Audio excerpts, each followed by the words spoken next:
शहर police commissioner CV आनंद ने कल यानी जुमा को गणेश जुलूस के पेश नज़र पुराने शहर के मुख्तलिफ इलाकों का दौरा किया। शहर हैदराबाद में पुरअमन माहौल की बरकरारी को यकीनी बनाने के लिए पुलिस की जानिब से वसी तर इंतजाम किए जा रहे हैं।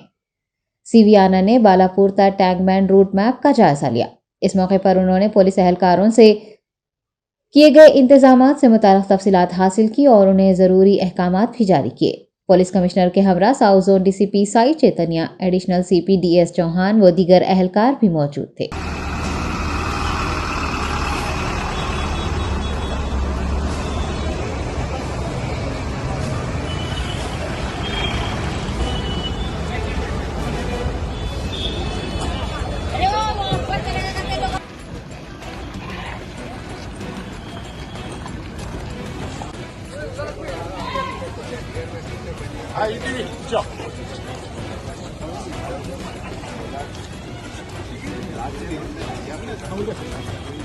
Koy.